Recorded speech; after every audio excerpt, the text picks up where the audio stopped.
Dans le monde de l'intelligence artificielle, qui avance à toute vitesse, il y a un problème dont on parle peu, un vrai bazar technique, un peu caché, qui freine tout le monde. Et si la solution était toute simple, élégante même, s'il existait une sorte de connecteur universel, eh bien, c'est exactement de ça qu'on va parler, parce qu'un nouveau standard est en train de tout changer. Pour qu'une IA soit vraiment utile, il faut qu'elle puisse interagir avec le monde, qu'elle puisse utiliser des outils comme des API, des bases de données, bref, des services externes. Le souci, c'est que la façon de faire actuelle est un vrai chaos. Chaque modèle d'IA a besoin d'une connexion faite sur mesure, à la main, pour chaque outil. Et ça nous amène à ce qu'on appelle le problème N fois M. Le principe est simple et désastreux. Pour chaque nouveau modèle d'IA, les développeurs doivent réécrire du code pour chaque outil. Vous imaginez le résultat ? Un cauchemar à maintenir. Une véritable toile d'araignée de code fragile, redondant. Les conséquences de ce désordre, elles sont bien réelles et plutôt graves. On duplique le travail à l'infini, ce qui est une perte de temps et d'argent colossale. Des failles de sécurité apparaissent un peu partout parce que chaque intégration est différente. Et surtout, les systèmes ne peuvent plus évoluer correctement. Au final, c'est l'innovation qui est freinée. Heureusement, pour mettre un peu d'ordre dans ce chaos, une solution a émergé. Et elle s'inspire de grands standards qui ont, par le passé, déjà complètement révolutionné la technologie. Pensez-y une seconde. Plus personne n'imagine avoir un chargeur différent pour chaque appareil électronique, non ? On a des standards, comme l'USB-C. C'est simple, ça marche. Alors, pourquoi est-ce qu'on n'appliquerait pas cette idée toute bête à l'intelligence artificielle ? Et voilà l'analogie parfaite. L'idée, c'est de créer un seul connecteur, un standard unique et puissant qui permettrait à n'importe quel modèle d'IA de se brancher à n'importe quel outil sans effort. Bref, un véritable port USB-C pour l'IA. Ce fameux standard, il a un nom, les protocoles de contexte de modèle, ou MCP. C'est un protocole open source qui, en gros, crée un langage commun, une sorte d'interface universelle pour que les IA et les outils puissent enfin se parler de manière fluide et surtout sécurisée. Fini le code sur mesure pour chaque connexion. Bon, d'accord, c'est une super idée sur le papier, mais concrètement, comment ça marche ? L'architecture derrière ce protocole est en fait assez simple, mais c'est ce qui la rend si puissante. Tout repose sur quelques composants clés qui travaillent ensemble. En fait, tout repose sur un trio. D'abord, on a l'hôte. C'est l'application d'IA, celle qui a besoin de faire quelque chose. À l'autre bout, on a le serveur, qui est une sorte d'adaptateur autour d'un outil externe. Et pour faire le pont entre les deux, il y a le client, qui s'assure que la communication est bien sécurisée. La répartition des rôles est très claire. Le client demande, le serveur exécute.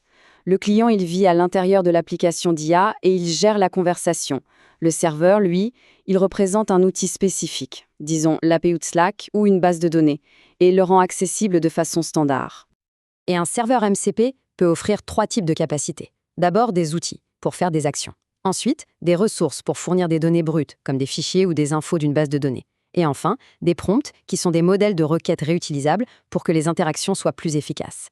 Et maintenant, on arrive à l'impact le plus fascinant du MCP.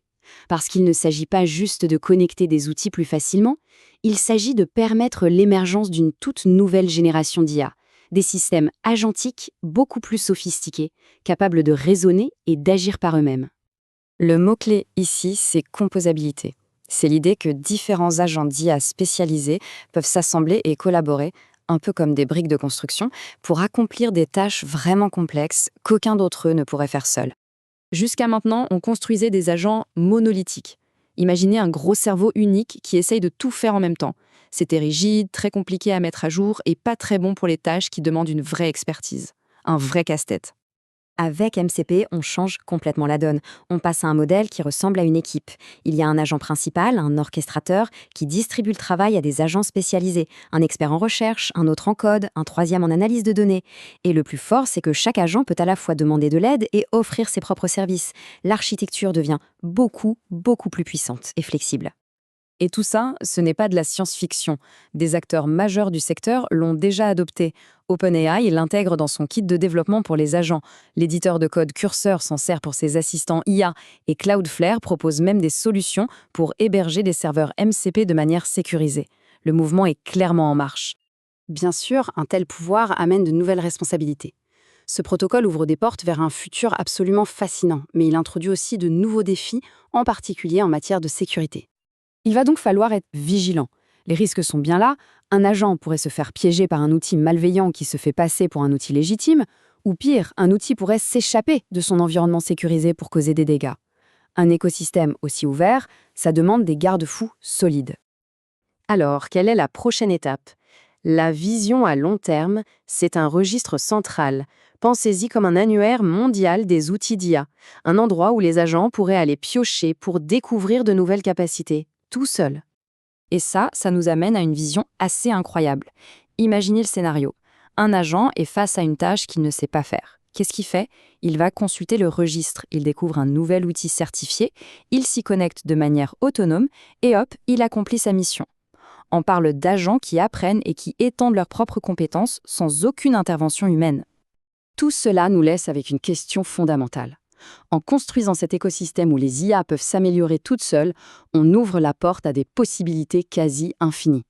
Mais ça nous impose aussi une immense responsabilité, celle de s'assurer que cette évolution se passe de manière sûre et qu'elle soit bénéfique pour tout le monde. C'est quelque chose qui mérite réflexion.